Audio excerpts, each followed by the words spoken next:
Home junction presents AC mania. இந்த summer சீசன்ல ஜிலு ஜிலு ஆஃபரோட ஏசி வாங்க சேரா ஹோம் ஜங்ஷனுக்கு வாங்க. Sundarapuram and cross cut road, Coimbatore. உண்மை பேசும் மக்கள் ஊடகம் SS நியூஸ் டிஜிட்டல் 24/7 கனெக்டட். என்னன்னா எனக்கு முதல்ல ஒரு புத்தகமாக கொண்டு வந்து கொடுக்குறாங்கன்னாலே அவங்க மேலே பேரன்பு வந்துடும். ஏன்னா 10 பக்கம் எழுதியிருக்கும் போதே அவனுக்கு வேற ஒரு பிரச்சனை வந்துடும், எதை தூக்கி வச்சிருவான், திரும்ப போவான். என்னமோ அதுவும் முதல் படைப்பு பண்ணுறவன் ஒருத்தன் புத்தகமாக்குறான்றது எல்லாம் சாதாரண விஷயம் கிடையாது. இது இவங்க சொல்லியிருக்காங்க படத்தில் டைலாகாக இருக்கும் போல இருக்கு, 200 சம்பாரிச்சா 2000 செலவு பண்ணி 2 லட்சம் திரும்பி வரும் அப்படின்னு. அது மாதிரி வந்தால் சொல்லுங்க.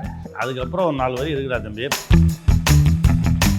சுட்டு படிச்சுட்டு நான் சொல்கிறேன், இல்லை இதுக்குள்ளே என்னமோ ஒன்று ரொம்ப ஸ்ட்ராங்காக இருக்குது. அடிக்கடி சொல்லுவேன், இந்த உள்ளே இருக்கவனை பேச விடுங்கடாம. ஏன்னா அவன் பேசினா இவங்களுக்கு பிரச்சனை, அதனால் அவனை பேச விடாமலே வச்சுருப்பாங்க. நீ எளிமையாக இருந்தேன்னா எப்போ வேணால் நீ சர்வே பண்ணலாம். தேவைக்கான விஷயத்தோடு வாழ்ந்துட்டோம் அப்படின்னா அது நம்ம எப்போ வேணாலும் சர்வே பண்ணலாம்.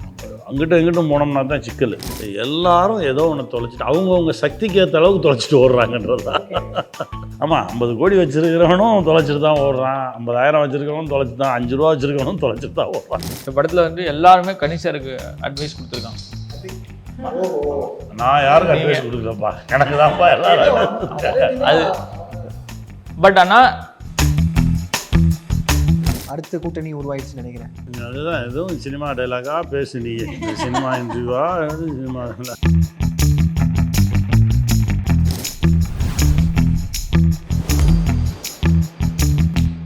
அண்ணா, மாதம் உங்களோட தரிசனம் கிடைச்சிட்டே இருக்கு.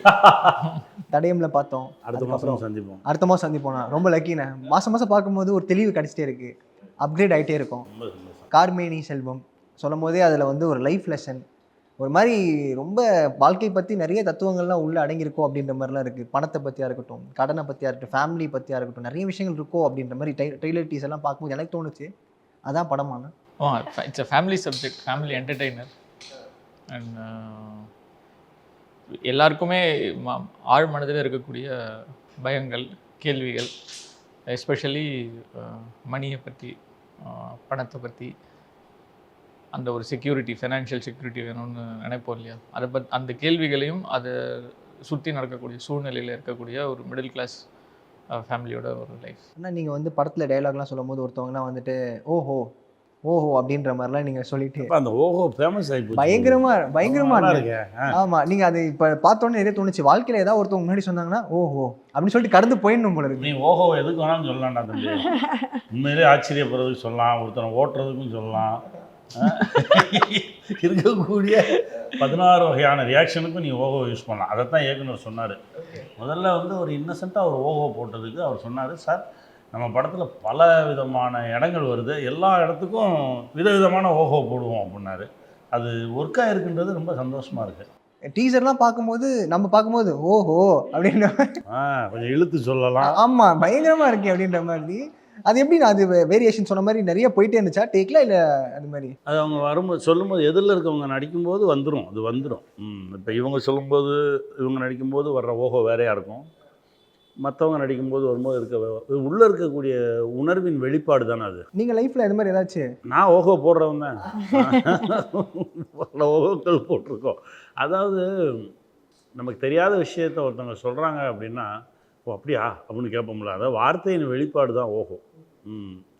நான் வந்து நிறைய விஷயங்கள் எனக்கு தெரியாதுன்றதில் நான் ரொம்ப உறுதியாக இருப்பேன், நான் ரொம்ப நம்புவேன். அதனால் புதுசாக ஒரு விஷயத்தை கேட்குறேன் அப்படின்னா அதை நான் வந்து ஒரு முதல் முறையாக கேட்குறத நான் உள்மனசு ஒத்துக்கிட்டு நான் ஓஹோ சொல்கிறேன் தான். ஆமாம், அதில் எங்கேயுமே ஒழிச்சு மறைச்சி எனக்கு எல்லாம் தெரியாத ஒரு விஷயத்தை ஒருத்தன் சொன்னால் கூட அப்படின்றதெல்லாம் கிடையாது. தெரியாதுன்றதை ஒத்துக்கக்கூடிய ஒருத்தன் நான். அதனால் என்கிட்ட நார்மலாகவே ஓஹோ வரும். அப்படி நார்மலாக வந்த ஓஹோ தான். ஆமாம், ஃபஸ்ட்டு ஷாட்லேயே சார் இந்த மாதிரி பல பேர் பல விதமான அட்வைஸ் கொடுக்குறாங்க சார், அதுக்கு செல்வம் உங்களுக்கு எப்படி ரியாக்ட் பண்ணணும்னு தோணுறதுக்கு நீங்கள் பண்ணுங்க சார்னு சொன்னேன். ஸோ ஃபஸ்ட்டு ஷாட்டில் ஃப்ரேமில் பார்க்கும்போது இந்த கேரக்டர் சார் எப்படி பர்சீவ் பண்ணி அதுக்குன்னு ஒரு சார்கிட்டேருந்து ஒரு யூனிக்காக அந்த ட்ரேட்மார்க் வெர்ஷனாக அது இருந்தது. அதுக்கப்புறம் ஒரே மாதிரி இல்லை, எல்லா ஓஹோவும் ஒரு மாதிரி வேரியேஷன்ஸ் இருக்கும்.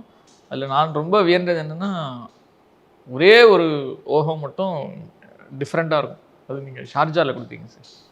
ஓஹோ அது அது கொஞ்சம் டிஃப்ரெண்டாக இருந்துச்சு. டிஃப்ரெண்ட்டாக இருக்கும், அதுக்கு மீனிங்க்கும் டிஃப்ரெண்ட்.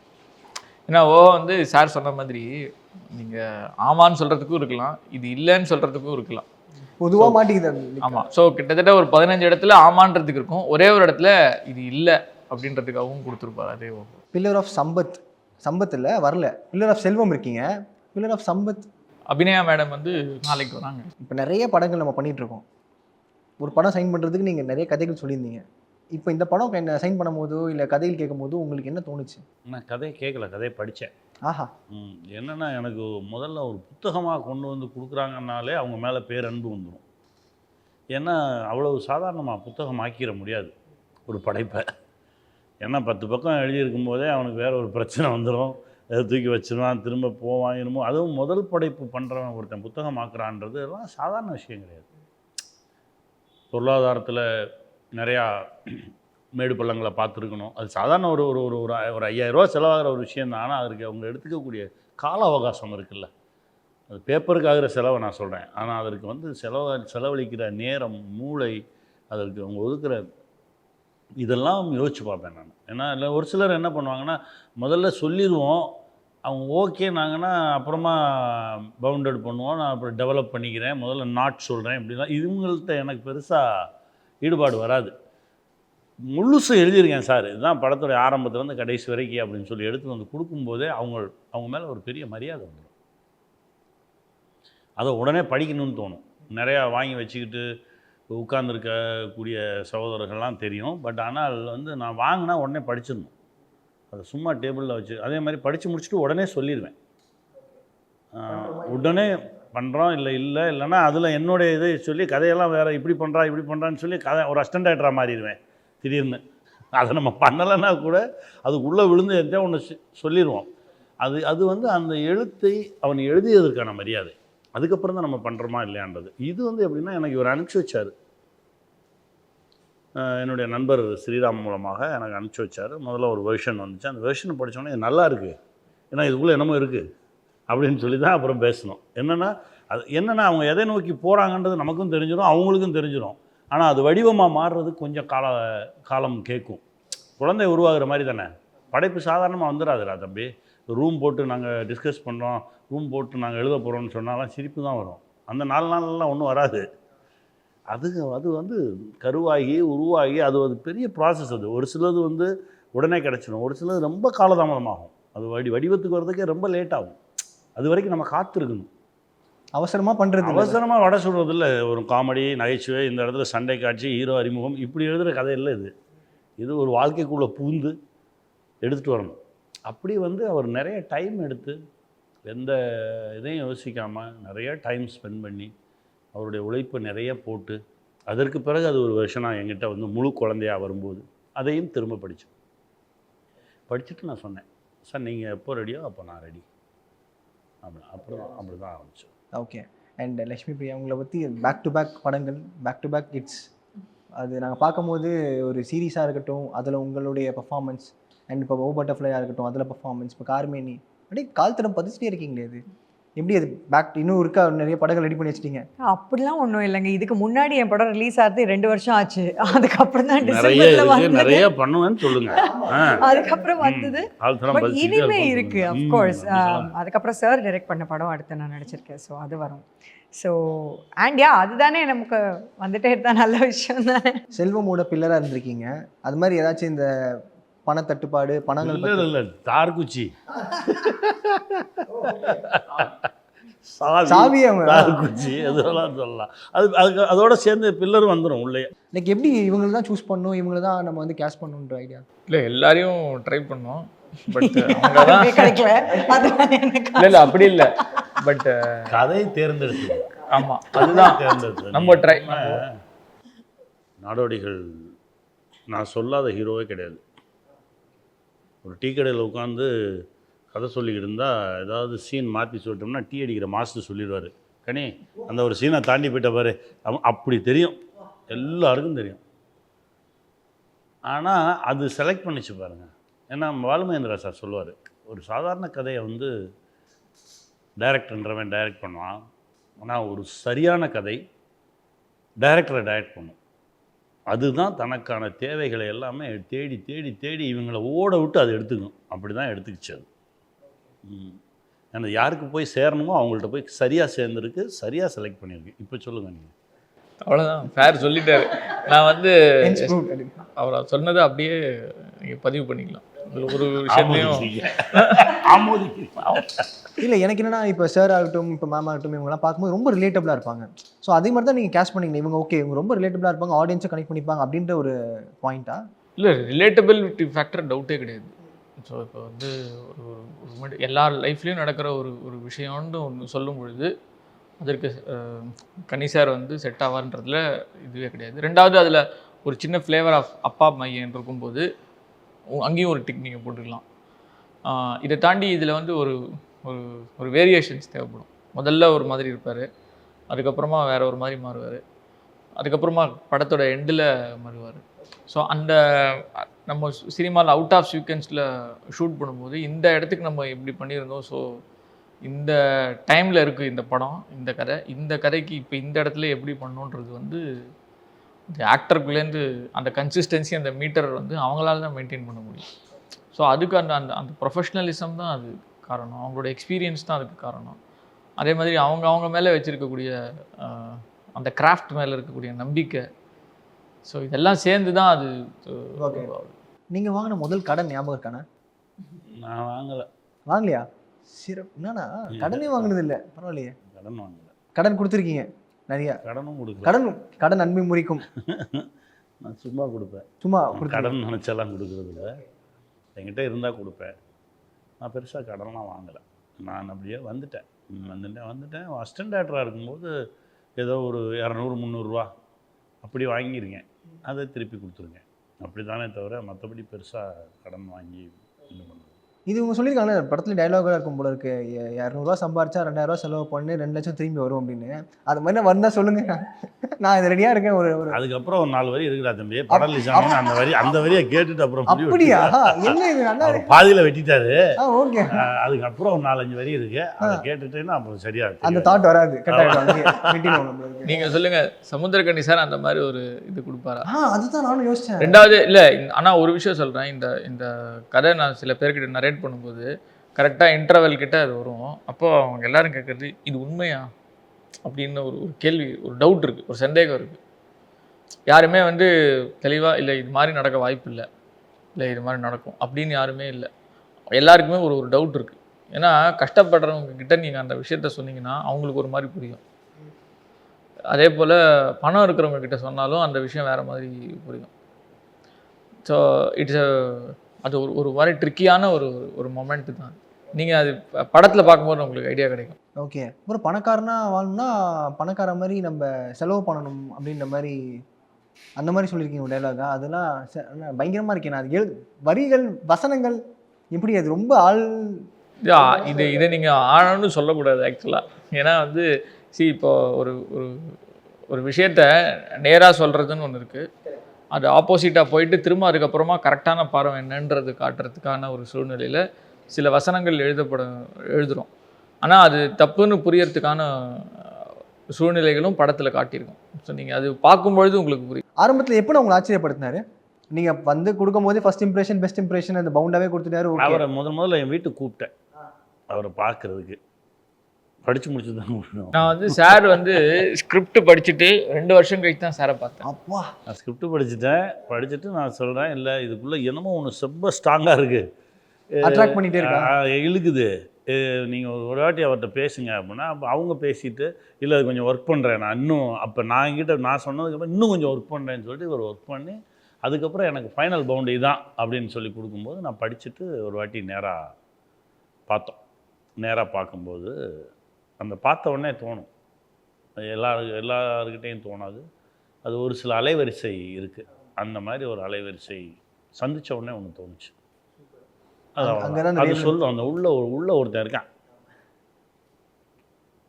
அடிக்கடி சொல்லுவேன், அந்த உள்ளே இருக்கவனை பேச விடுங்கடாம. ஏன்னா அவன் பேசினா இவங்களுக்கு பிரச்சனை, அதனால் அவனை பேச விடாமலே வச்சுருப்பாங்க. நான் உள்ளே இருக்கவனை கொஞ்சம் பேச விடுவேன். அவன் பேசுவான், அவன் சொல்லுவான் ஒரு சில விஷயம், இது சரி இது தப்பு, இதை செய்யாத, இதெல்லாம் நான் சொன்னால் கேட்டுக்குவேன். அதுதான் நம்ம ஆத்மா, அதுதான் நான் வந்து இறை சொல்கிறதா நினச்சிக்குவேன். ஆமாம். இல்லை, நான் இப்போ நீங்கள் சொல்கிறத பார்த்து நிறைய கடந்து வந்திருப்பீங்க. காசு வந்து லைக் இல்லாமல் இருந்திருப்பீங்க. ஸ்டேஜ் காசு நிறைய பார்த்துருக்கோம். அந்த ஸ்டேஜ் எல்லாமே நீங்கள் வந்து கம்ப்ளீட்டாக இருக்கும்போது அந்த மனம் நீங்கள் சொல்கிறீங்களே ப்ராப்பராக அது செட், நீங்கள் சொன்ன மாதிரி அந்த பேஸில் தான் மெயின்டைன் ஆகுமா? இந்த பேஸ் லெவலில் அப்படியே நீ எளிமையாக இருந்தேன்னா எப்போ வேணால் நீ சர்வே பண்ணலாம். நீ வந்து எளிமையாக இருந்துட்ட, உன் தேவைக்கான விஷயத்தை வச்சுக்கிட்டு தேவைக்கான விஷயத்தோடு வாழ்ந்துட்டோம் அப்படின்னா அது நம்ம எப்போ வேணாலும் சர்வே பண்ணலாம். நீ அங்கிட்டும் இங்கிட்டும் போனோம்னா தான் சிக்கல். அது எல்லாருக்கும் சிக்கல், கூட இருக்கவங்களுக்கும் சிக்கல். அதனால் அகலக்கால் வைக்காமல் போயிட்டே இருந்தோம்னா போயிட்டே இருக்கலாம். அகலக்கால் வச்சா அண்டர்வேர் கிழிஞ்சிரும். இந்த மிடில் கிளாஸும் அதுக்கப்புறம் இந்த நடுவில் நம்ம சிக்கியிருக்கோம்ல, புவர் ஓகே, மிடில் கிளாஸ் அதுக்கப்புறம் ரிச்சுன்ற மாதிரி ஒரு கேட்டகரி இருக்குது. இவங்க ரிஸ்க் எடுக்காத ஃபேக்டர்னால அப்படியே மெயின்டைன் ஆகி லைஃப் லாங் அப்படியே இப்படிலாம் இல்லை. நீங்கள் இந்த படத்தில் பாருங்கள், எல்லா லெவல்லையும் சிக்கியிருக்காங்கன்றது தான் காட்டியிருக்கோம். ஓ ஓகே. வேற வேற தொலைச்சிட்டு தான் எல்லாரும் தான் தேடுறாங்க. இந்த middle class, upper class, lower கிளாஸ்லாம் பேசவே இல்லை. எல்லாரும் ஏதோ ஒன்று தொலைச்சிட்டு அவங்கவுங்க சக்திக்கு ஏற்ற அளவுக்கு தொலைச்சிட்டு ஓடுறாங்கன்றது தான். ஆமாம், 50 கோடி வச்சுருக்கிறவனும் தொலைச்சிட்டு தான் ஓடுறான், 50,000 வச்சுருக்கவனும் தொலைச்சி தான், 5 ரூபா வச்சுருக்கவனும் தொலைச்சிட்டு தான் ஓடுறான். எங்கடா ஓடுறீங்கன்றது தான். அதை வந்து ரொம்ப சிம்பிளாக, ரொம்ப எளிமையாக, இல்லை என் ஒய்ஃபு குழந்தைங்க நல்லா இருக்கணும், என் ஒய்ஃபு குழந்தைங்க நான் சந்தோஷமாக வச்சுக்கிறதுக்கு தான் நான் ஓடுறேன் அப்படின்னு சொல்லிட்டு நீ 5000 கிலோமீட்டர் தள்ளி போய் ஓடி என்ன பிரயோஜனம்? எங்கேயோ ஒன்று தொலைச்சிட்டு தான் நம்ம எங்கேயோ ஒன்று தொலைச்சிட்டு தான் எங்கிட்ட ஒன்று ஓடுறோம். ஏதோ ஒன்று இழந்தா தான் ஒன்று கிடைக்கும்னு வேறு சொல்லிக்குவோம். நம்ம ஒரு தத்துவத்தை வர சொல்லிக்குவோம். போனதில் பேசும் கனெக்ட் ஆகிட்டு இருக்கு. அதுதான் என்னன்னா, இப்போ சார் சொன்னார்ல, இந்த விஷயத்தை மட்டும் நான் முடிச்சிட்டேன்னா அதுக்கப்புறம் எனக்கு பிடிச்ச மாதிரி ஒரு லைஃபுக்கு போயிடுவேன் அப்படின்னு சொல்லி ஒரு இஎம்ஐயை பிடிச்சி தொங்குவாங்க. 2 வருஷத்தில் இதை க்ளீன் பண்ணிவிட்டு நான் அங்கிட்டு போயிடுவேன் அப்படின்னா 2 வருஷம் கழிச்சு கேட்டாலும் அவன் அதே தான் சொல்லுவான். வார்த்தை மாறவே மாறாது. 20 வருஷம் கழிச்சு கேட்டாலும் அதே தான் சொல்லுவான். அங்கேயே தான் நின்றுக்கிட்டு இருப்பான் பாவம். நீ அந்த முடிவை எடுத்துட்டேன்னா உடனே தூக்கி போடணும் அப்படின்னா நம்மக்கிட்ட எந்த வேறு பிடிகள் எதுவும் இல்லாமல் தான் நீ உடனே தூக்கி போடலாம்.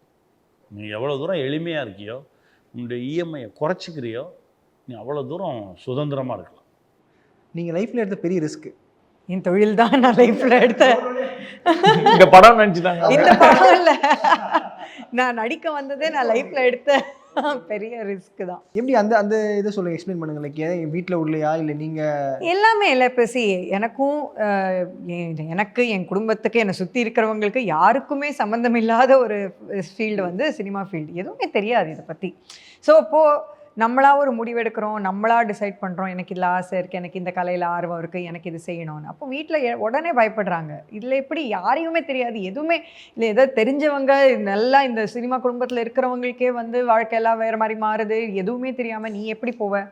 பெருசாக நமக்கு ஃபேமிலியிலேருந்து சப்போர்ட்டும் கிடையாது. நான் சொல்கிறது ஃபினான்ஷியலாக கிடையாது. அவங்களுக்கு என்ன தெரியும்? அவங்க ஒன்றுமே தெரியாது. ஸோ அப்போது நம்ம சின்ன சின்னதாக கற்றுக்கிட்டு ஒரு இடத்துல ஒரு நம்பிக்கை வருது, சரி நம்ம ஒன்று செய்யலாம், ஃபுல் டைமாக ஒன்று தொடங்குறோம். அதுலேருந்து ஒன்னொருத்தராக அதுலேயே சார் சொல்கிற மாதிரி இந்த உள்ளே இருக்கிறது ஒன்று சொல்லுது இல்லை, அதை மட்டுமே நம்பி ஒரு இடத்துக்கு போகும்போது இந்த ஆட்களை நம்ம நம்பலாம். இந்த ஆட்களோட இது எவ்வளோ டெம்ப்டிங்கான ஒரு ஆஃபராக இருந்தாலும் இதை நம்ம செய்ய வேண்டாம். ஏன்னா அது ஏதோ சரியில்லை, என்னென்னு நமக்கு சொல்ல தெரியாது, ஏதோ ஒன்று உள்ள சொல்லுது. அப்படியே நம்பி நம்பி நமக்கா பிடிச்சி நான் மட்டுமே சுயமாக எடுத்த முடிவுகளில் தான் இவ்வளோ வருஷமாக நான் இன்னி வரைக்கும் அப்படியே போயிட்டுருக்கு, ட்ராவல் பண்ணிகிட்ருக்கேன். ஸோ அது ஒரு இடத்துல வந்து சேர்ந்துருக்கேன்னா அது நான் மட்டுமே. இப்போ கேட்கக்கூட ஆள் கிடையாது, இது செய்யலாமா வேண்டாமான்னு கேட்கக்கூட ஆள் கிடையாது. ஏன்னா அவங்களுக்கு எப்படி தெரியும்? என்னை விட பெட்டர் யாருக்குமே தெரியாது. ஏன்னா எனக்கு இதில் கேட்குறக்கு மாதிரி கூட யாருமே தெரியாது. ஸோ அது ஒரு எனக்கு தெரிஞ்ச நான் லைஃப்லேயே எடுத்த பெரிய ரிஸ்க்குனா, நான் வந்து ஒரு நடிகை ஆகணும்னு முடிவு பண்ணி அதில் உறுதியாக இருந்து இப்போ ஒரு 10-12 வருஷமாக நான் ஃபுல் டைம் அவ்வளோதான். அதாவது நான் வேறு வேலை செஞ்சுக்கிட்டே நடிக்கிறேன், நான் ஒரு தொழில் வச்சுக்கிட்டே நடிக்கிறேன், அப்படிலாம் எதுவுமே இல்லாமல் முழுமையாக நடிப்பு அப்படிங்கிற ஒரு ஸ்கில்லை நம்பி, ஒரு கிராஃப்டை நம்பி, அது மேலே எனக்கு இருக்கிற ஒரு பேஷனையும் ஒரு அன்பையும், எனக்கு இது பண்ண ரொம்ப பிடிச்சிருக்கு, இதுதான் எனக்கு சந்தோஷத்தை கொடுக்குதுங்கிறத நான் புரிஞ்சுக்கிட்டு அதில் ட்ராவல் பண்ணுறது தான் நான் வாழ்க்கையில் எடுத்த பெரிய risk. And I am so thankful that I took this risk. ரொம்ப சரியாக பண்ணுறாங்க. அதுதான் எனக்கு ரொம்ப ஆச்சரியமாக இருக்கும். ஒரு விஷயம் வந்த உடனே இம்மீடியட்டாக அடுத்ததை பிடிச்சி உடனே ஓடிடணும், இன்னும் 4 கையில் வச்சுக்கணும், அப்போ தான் நமக்கு சேஃப் அப்படின்லாம் இல்லாமல், திடீர்னு பார்த்தா நான் கூத்து கற்றுட்ருக்கேன் சார், ஒரு 60 நாள் கிளாஸு, நான் வந்து 60 நாளைக்கு எந்த வேலையும் பார்க்க மாட்டேன், அது வந்து ஒரு சர்டிஃபிகேட் கோர்ஸ், ஒரு கூத்து அப்படின்னு சொல்லி அங்கே போயிடுவாங்க. திடீர்னு பார்த்தா நான் எங்கேயோ போய் மலை ஏறிக்கிட்டு இருக்கேன்பாங்க. திடீர்னு பார்த்தா என்னன்னா தனக்கு பிடிச்சதை செஞ்சுக்கிட்டு இவங்க என்னமோ ஒன்று பண்ணிகிட்டே இருப்பாங்க. அது எனக்கு இவங்களை கவனிச்சுக்கிட்டே இப்போ தானே பழக்கம் இந்த படத்தை. அதுக்கப்புறம் பார்த்தா ஒரு வாட்டி தெலுங்கு இன்டர்வியூவில் இப்போது 4-5 நாள் முன்னாடி பேசும்போது ஒரு விஷயம் சொன்னாங்க. அது என்னை ரொம்ப ஆழமாக எனக்குள்ளே இறங்குச்சு. அப்படின்னா, நான் ஒரு 5 வருஷத்துக்கு என்னுடைய கெரியரை நான் பார்க்கல, 50 வருஷத்துக்கு பார்க்குறேன். அதுக்கு தான் நான் என்னை தயார்படுத்திக்கிருக்கேன் அப்படின்னா. எனக்கு அப்படியே ரொம்ப ரொம்ப சந்தோஷமாக இருந்தது. இப்படி பேசி நான் யாரையுமே பார்த்ததில்ல. இவ்வளோ லாங்காக ஒரு விஷன் வச்சு நம்ம ஏன்னா இப்போ கேட்பாங்கள்ல, நீ கூத்து கற்றுட்டு என்ன செய்ய போகிறேன்னு கேட்பாங்க. இது இல்லை, இன்னொரு நாள் அது வரும். நான் அடிக்கடி சொல்லுவேன், நம்ம ஒரு விஷயத்தை தேடி வருவோம், அது அப்போ நமக்கு கிடைக்காது. இப்போ நான் நடிக்கணும்னு வந்தேன், 2 வருஷம் 3 வருஷம் ட்ரை பண்ணேன், கிடைக்கல. அதுக்கப்புறம் ஃபோட்டோ கொண்டு போய் காட்டுறேன், காப்பிரைட் பண்ணுறதுக்கு என்னை சேர்ந்துக்கிறியான்னு சொல்லி சுந்தர் விஜயன் சார் கேட்குறாரு. சரி ஓகே, நம்மளை தான் எல்லாம் கிண்டல் பண்ணுறாங்களே அப்படின்னு கிழிச்சு எல்லாத்தையும் போட்டு போய் காப்பிரைட் பண்ணுறதுக்கு சேர்ந்துட்டேன். காப்பிரைட் பண்ணுறதுக்கு சேர்ந்து ஒரு 4வது நாள் 5வது நாள் அசோசியேட் டைரக்டருக்கு உடம்பு சரியில்லாமல் போகுது. அப்போ ராதாரவி அண்ணன் நடிக்க வராரு. ராதாரவி அண்ணன் நான் சொல்கிறது வந்து 95 96லலாம் சிங்கம். அவர் உள்ளே வராருனால அடிச்சுப்பிடுவார். கரெக்டாக அவரை ஃபாலோ பண்ணி டைலாக் சொல்லலாம், அடிச்சுப்பிடுவார். இந்த அடுத்த ரேஞ்சில் இருந்த அசிஸ்டன்ட்ஸ் யாரும் கிட்ட போகிறதுக்கு பயப்படுறாங்க. இப்போது எங்கள் டைரக்டர் என்னை கூப்பிட்றாரு, நீ தானே காப்பிரைட் பண்ணுற, சாருக்கு டைலாக் சொல்கிறியா அப்படின்னாரு. சொல்கிறேன் சார். 5வது நாள் பேட் எடுத்துகிட்டு போய் டைலாக் சொல்கிறேன். அவர் நடிக்கிறாரு, அப்படியே பார்த்துட்டே இருந்து எங்கே, அதாவது 3 பக்கம் 4 பக்கம் டைலாக். அவர் லாயராக நடிக்கிறார். எப்போ எனக்கு ஞாபகம் ஒரு பந்தயம், அந்த ப்ராஜெக்டோட பேர். ஒரு லாயராக நடிக்க அவர் ஃபுல் ஸ்டெச்சு சிங்கிள் ஷாட்டில் போகும்போது அவர் எங்கே விடுறாரோ அந்த இடத்துல அவருக்கு எடுத்து கொடுத்தா அடுத்து பிடிச்சிருவாரு. அப்படின்னா அந்த இடத்துல கரெக்டாக எடுத்து கொடுக்குறேன். அதுக்கப்புறம் 4 நாள் கழித்து அசோசியேட் டைரக்டர் வராரு, பேடை தூக்கிட்டு போகிறாரு. அவனை வர சொல்லு. ஓகே, மாறுது. திரும்ப அந்த ப்ராஜெக்ட் முடியுது, டப்பிங் வராரு, அவனை வர சொல்லு. எல்லாமே மாறிடுச்சு. எல்லாரும் வந்து இங்கே அசிஸ்டண்ட்டாக இருந்து அசோசியேட் ஆகிறதுக்கு இப்போ பல ப்ராஜெக்டுகள் நடக்கும். நான் வந்து போனேன், 5வது நாள் பேடை பிடிச்சேன், 50வது நாள் நான் அசோசியேட் டைரக்டர் ஆகிட்டேன். இது என்னென்னா, உனக்கு கிடைக்கிற இடத்துல ரொம்ப ஸ்ட்ராங்காக நீ உன் வேலையை பார்க்கணும். இப்போ இதுக்கப்புறம் 16 வருஷம் கழித்து 17 வருஷம் கழித்து நம்ம என்ன தேடி வந்தோமோ அது நம்மளை தேடி வருது. சசிகுமார் வரார், நீங்கள் நடிகை தானே வந்தீங்க, நடிங்க. இதுக்கு முன்னாடி எங்கள் டைரக்டருக்கு தெரியும், கேபி சாருக்கு தெரியும். பார்த்தாலே பரவசத்தில் நான் அப்படியே நின்றுட்டு இருக்கேன், அசிஸ்டன்ட் டைரக்டரா, வா இந்த சீன் நடி, அதையும் நானே ஸ்டார்ட் பண்ணி வச்சிடுறேன் அவங்க என்ன நடிக்க வச்சார் விவேக் சாரோட. இப்போ சசிகுமார் தேடி வரும்போது நம்ம தயாராக இருக்கணும். நான் அதுக்குள்ளே சார் நான் இங்கே கமிட்மெண்ட் வச்சுருக்கேன், அங்கே கமிட்மெண்ட் வச்சுருக்கேன், நான் இப்போ வர முடியாது அப்படின்னு சொல்லியிருந்தால் இதுமாதிரி நடிகனாவே வந்திருக்க முடியாது. நீங்கள் உங்களை ஒரு விஷயம் தேடி வரும்போது நம்ம தயாராக இருக்கணும், நம்ம கிரவுண்டில் இருக்கணும். இன்னொரு 5 வருஷம் கழித்து கூத்து சம்மந்தமான ஒரு விஷயம் வருது அப்படின்னா இப்போவே தயாராகிட்டாங்கல்ல, அப்கிரேட் ஆகிட்டாங்க. நானே ஒரு சில விஷயங்கள் பண்ணும்போது சொல்லுவேன், ஏதோ ஒன்றுக்கு நம்ம ரெடி ஆகிட்டு இருக்கோம் அப்படின்னு நினச்சிக்கிட்டே ரெடியாகுங்க. ஏதோ ஒன்றுக்கு நம்ம ரெடி ஆகிட்டு இருக்கோம், இதுக்கு ஏதோ ஒன்று வரப்போகுது, இதுக்கு ஏதோ ஒன்று, இதை கற்றுக்கிட்டோம்னா இன்னொன்று வரும், இதை கற்றுக்கிட்டோம்னா இன்னொன்று வரும். ஒரு புதுசாக ஒரு கலை கற்றுக்கிறது வேறு ஒன்று. இந்த இப்போ கேரளா போயிருந்தப்போ கலரி கிளாஸ் போனேன். 21 நாள் கேட்டாங்க, இந்த வரேன் அப்படின்னு சொல்லிட்டு வந்திருக்கேன். அது ஏதோ ஒரு விஷயத்தை நம்ம புதுசாக கற்றுக்க நமக்குள்ளே இன்னொரு மனிதன், புதுசான மனிதர்கள் உருவாகிட்டே இருப்பாங்க. இப்போ அவனுக்கெல்லாம் வேலை கொடுக்கணும்ல, அப்போ அதுக்கு அத்தனை வருஷம் வரைக்கும் நம்ம போகலாம்ல. அது ரொம்ப நல்ல வார்த்தை மேடம்.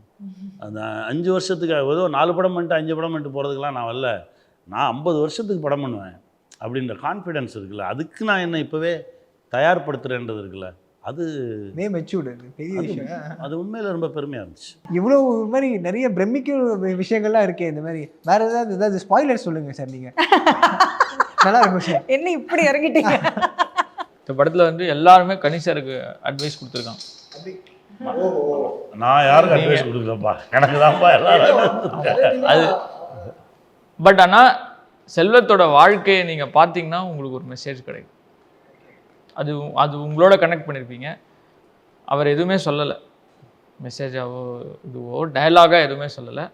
பட் அவர் ஒரு விஷயம் அது எக்ஸ்பீரியன்ஸாக வாழ்ந்து காட்டிருக்காரு. அது நிறையா ஒரு common person, even above upper middle கிளாஸாக இருக்கலாம், யார் ஃபாரினில் இருக்கவங்க யாராக இருந்தாலும் சரி, அந்த விஷயம் கனெக்ட் ஆகும். ஓகே, டைட்டிலே பயங்கரமாக இருக்கு. கார் மேனி செல்வம். கார் பார்த்தாச்சு, செல்வமும் பார்த்தாச்சு, இந்த மேனி இல்லை, கார் மேனி பிரிக்கும். கார் மேனின்றது ஒரு வார்த்தை, ஒரு தமிழ் வார்த்தை. ஸோ மேனின்றது கார்மேனி செல்வம், கார்மேனி செங்கன், திருப்பாவையில் வரக்கூடிய ஒரு வார்த்தை கார்மேனி செங்கன்னு. ஆனால் அந்த கார்மேனின்றது ஒரு பிளாக் சைடு ஒரு கிரே ஷேட்ஸ் ஆஃப் செல்வத்தை நீங்கள் பார்க்கலாம். வெல்த்து அதோட அதர் ஆங்கிளில் நீங்கள் பார்க்கலான்றது. அப்போ அது கன்வெர்ட் ஆவார். செல்வம்ன்றது நீ இப்போ பேரா சொல்லிட்டு இருக்க, அவர் சொல்கிற செல்வம் வேற, பணத்துடைய அதோடைய வேற ஒரு பக்கத்தை பார்ப்போம். மேபி அதான் செல்வம் அந்த கதையிலுமே கொஞ்சம் கிடைச்ச உடனே அதோட கிரே ஷேடாக மாறுவாரோ, அதுவும் நீங்கள் பார்க்கலாம். அந்த செல்வம்ல அவர் சொல்ற அந்த செல்வம். இப்போ நீ அந்த செல்வத்தை கேட்குறியா இந்த செல்வத்தை கேட்குறியா? இப்போ நீங்கள் எனக்கு இன்னொரு கேள்வி, இப்போ நீங்கள் பவுண்ட் கொடுத்து 2 years வெயிட் பண்ணீங்கல்ல, மனசு 2 years வெயிட் பண்ணலடா தம்பி, அவர் கொடுத்த உடனே படிச்சுட்டாரு, படிச்சுட்டு பண்றேன்னு சொல்லிட்டாரு. இல்ல நான் ஒர்க் பண்ணேன், அதுக்கப்புறம் மறுபடியும் சொல்லிடுறேன் சார். இல்லை என்னன்னா ஸ்கிரிப்ட் கொடுத்து நான் ஃபோன் பண்ணி படிக்க போகிறேன், ஏதோ சொல்லணுமா கார்த்தின்னு கேட்டார். அடுத்து 3வது மணி நேரத்தில் படித்து முடிச்சுட்டு நீங்கள் சொல்ல வந்த விஷயம் இதுதான் அப்படின்னு முதல் எடுத்த உடனே அந்த தீம் என்னவோ அந்த படத்தை தீமை சொல்லிவிட்டு இது எனக்கு பிடிச்சிருக்கு நான் பண்ணுறேன் அப்படின்றத சொல்லிட்டேன். அது நீங்கள் எப்போ ரெடியோ நான் தயார்ன்னு சொல்லிட்டேன் சார். அதுக்கப்புறம் ஃபினான்ஷியலாக ப்ரொடியூசரோட அலைன் ஆகுது, அதுக்கப்புறம் நான் ஸ்கிரிப்டில் சேஞ்ச் பண்ணுறது அதெல்லாம் இருந்தது. அந்த 2 வருஷம் நான் சாரை பார்க்கலான்னா, அதாவது அவர் சொன்ன வார்த்தை. ஸோ அப்போ என்னை இன்ட்ரடியூஸ் பண்ணி விட்டவர் வந்து ஸ்ரீராம் சார் என்ன சொன்னார், அவர் பண்ணுறேன்னு சொன்னால் பண்ணுவார்ப்பா, அவ்வளோதான் சார். நான் ஏதாவது அதுக்கு நடுவில் போய் பார்க்கணுமா அவர்கிட்ட மாற்றிருக்கேன்னு சொன்னால். நம்ம சினிமாவில் ஒரு பெரிய சாபகம் இருக்குல்ல, ஃபாலோ பண்ணுறது அப்படின்னு ஒரு விஷயத்த சொல்லுவாங்க. அது சும்மா போய் வணக்கத்தை போடணும், முன்னாடி போகணும், பின்னாடி போகணும், அண்ணே வணக்கண்ணேன்னு சொன்னோம், அங்கே போய் காத்துட்டு இப்படி ஒன்று கிளப்பி ஒன்று பழக்கி வச்சுருக்காங்கல்ல. எதுவுமே இல்லை அந்த மாதிரி. நான் 2 வருஷம் எப்படி சார் அப்போ சொன்னார். ஆனால் அதுக்கப்புறம் சார் வந்து தெலுங்கு இல்லை மறந்துருப்பாருன்றது கூட ஒன்று சார். அதுவும் தெலுங்குல வந்து சார் ப்ரோ பண்ணுறாரு, பவன் கல்யாண் சாரோட டைரக்ஷன் பண்ணுறாரு. அப்புறம் அவர் பண்ணுற படங்கள் லிஸ்ட்டெல்லாம் பார்த்தீங்கன்னா பேன் இண்டியா ஃபிலிம்ஸாக இருக்குது. இதுக்கு நடுவில் கார்மேனி செல்வம் அவர் மைண்டில் எந்த கார்னரில் இருக்கும் அப்படின்ற சந்தேகம் எனக்கு இருந்தது.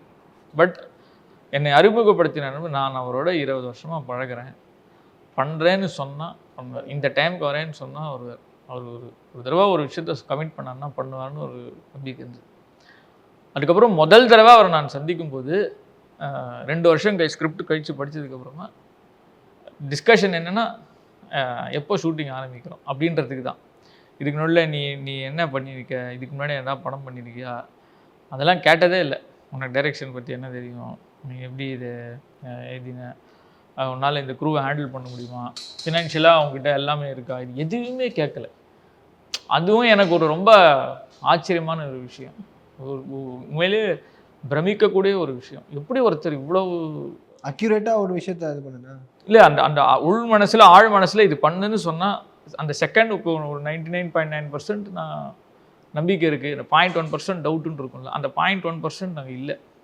அதனால தான் அந்த ப்ரோக்ரஸ் நடக்குதுன்றது அவர்கிட்ட எனக்கு ரொம்ப பிரமிப்பாக இருக்கக்கூடிய விஷயம். அடுத்த கூட்டணி உருவாயிடுச்சுன்னு நினைக்கிறேன். அடுத்து ஏதாச்சும் ப்ராஜெக்ட் கூட்டணி அகைன் சேர்றதுக்கு வாய்ப்புகள்? அதுதான் எதுவும் சினிமா டைலாகா பேசுனீங்க, சினிமா இன்டர்வியூவா, சினிமா கூட்டணின்றதுலாம் இல்லை. இப்போ இந்த ப்ராஜெக்ட் கேட்குதோ அவர் வச்சு பண்ணுவார். இல்லை சார், அப்படி இல்லை சார். ஆக்சுவலாக என்னென்னா படம் பண்ணாதான் கூட்டணின்றது அந்த கருத்துல எனக்கு உடன்பாடு இல்லை. சிறப்புண்ணா, நிறைய இருக்குண்ணா. நிறைய இந்த இன்டர்வியூலே எனக்கு பாதி எனக்கு லெசன்ஸ் மாதிரி இருந்துச்சு. அதுதான் ஆமா, பள்ளிக்கூடம் நடத்துகிறோம். ஏப்ரல் 3ஆம் தேதி படத்தை நாங்கள் பார்த்துட்டு போஸ்ட் ரிலீஸ் நிறைய விஷயம். ஏப்ரல் 3ஆம் தேதி படம் ரிலீஸ் ஆகுதா தம்பி? உனக்கெல்லாம் முன்னாடியே காட்டிடுவாங்க. அப்படியா? சூப்பர். 2ஆம் தேதி காட்டிடுவாங்க. சூப்பர் தான். அப்போ நாங்கள் பார்த்துட்டு நாங்கள் 4ஆம் தேதி 5ஆம் தேதிக்குள்ளே நம்ம படத்தை பற்றி நிறைய விஷயங்கள் பேசலாம். Thank you so much. உங்கள் நேரத்துக்கு ரொம்ப நன்றி. Thank you. Sera home junction presents AC mania. இந்த சம்மர் சீசன்ல ஜில்லு ஆஃபரோட ஏசி வாங்க சேரா ஹோம் ஜங்ஷனுக்கு வாங்க. Sundarapuram and cross cut road, Coimbatore. உண்மை பேசும் மக்கள் ஊடகம் SS நியூஸ் டிஜிட்டல் 24/7 கனெக்டட்.